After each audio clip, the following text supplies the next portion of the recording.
Hi, thank you for watching Digging to China. I'm Dong Shang. Buffeted by political upheaval and authoritarian crackdown by mainland China and the pandemic, global companies and professionals are heading to rival business cities such as Singapore and to Shanghai. Ever since the UK returned Hong Kong to China in 1997, the city's leaders have built the semi-autonomous territory as Asia's world city, an open society with a British-style legal system where foreign professionals could feel at home. Today, Hong Kong is becoming less open and more fused to the mainland economy.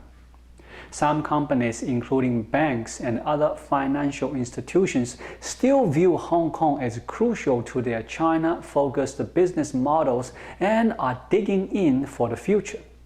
Others are eyeing the exit, concluding the city no longer holds the prospects it once did.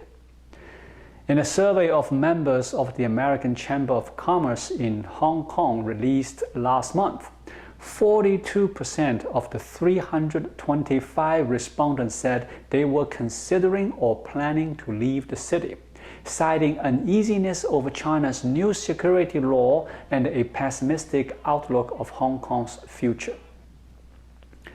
Dozens of international companies have moved regional headquarters or offices from the city since 2019.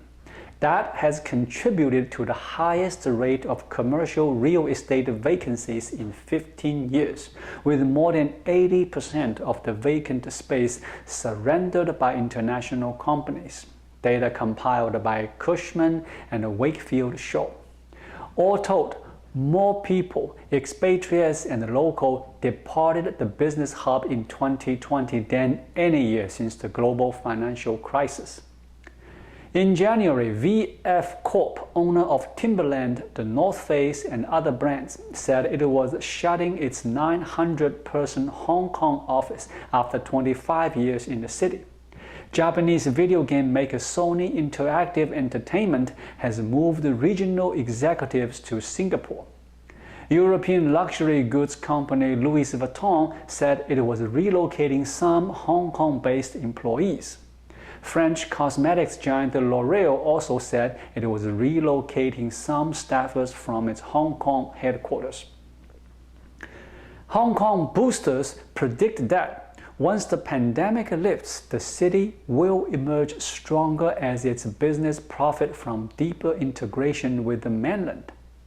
Pessimists see it gradually atrophying around a few core industries useful to China, such as finance. Hong Kong Commerce Secretary Edward Yao said the majority of foreign firms still believe that Hong Kong is the place for doing business, encouraged by growing opportunities with major Chinese cities. Under China's long-term plan, Hong Kong will become part of a 70 million-person Greater Bay Area economic zone that includes the neighboring tech city of Shenzhen and the gambling mecca of Macau. Stephen Phillips, who runs Hong Kong's investment promotion bureau InvestHK, said that the arrangement will become the economic engine for growth and a major business opportunity in the coming years. Hong Kong once pitched itself as a bridge between East and the West. Now, for some business, Hong Kong is no longer global enough to serve as a regional headquarters. For others, focused on doing business in China, the city isn't as tapped into the mainland economy as Shanghai.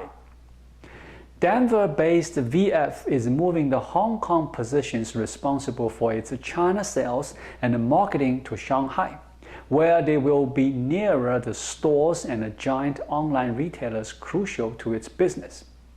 Employees responsible for managing its regional network of manufacturers and supplies will relocate to Singapore. Although Singapore's law also limits free speech, it has an established free market approach to business. VF said its move reflected changing economic trends and efforts to better serve consumers, not China's intervention in the city. L'Oreal said it is building up in Singapore and Shanghai as it reduces its presence in Hong Kong. The restructuring, it said, is designed to give greater coherence to its business by creating a Southeast Asia, Middle East, and a North Africa zone run from Singapore and a North Asia zone run from Shanghai. Sony Interactive said they have moved some employees to Singapore. Hong Kong's transformation accelerated in 2019 with mass demonstrations against Beijing's intervention in the island that was meant to largely govern itself under a concept known as one country, two systems. Months of clashes between police and students shook the city's reputation as a safe and a stable place to do business. Beijing cracked down on the protests in June 2020 and pushed through a national security law that granted the Chinese government the power to intervene in Hong Kong's legal system, while authorizing its secret police to enforce vague statutes such as against foreign collusion. On Friday, June 4th, thousands of people defied a huge police presence and the threats of jail to commemorate the 1989 Tiananmen Square massacre. After China announced its crackdown, South Korean internet search company Naver Corp said it was deleting its Hong Kong-based backup servers and moving them to Singapore to protect user data. Technology companies including Facebook and Alphabet Corporation's Google dropped plans to connect Hong Kong and the US with undersea data cables after US security officials signaled opposition to the plan.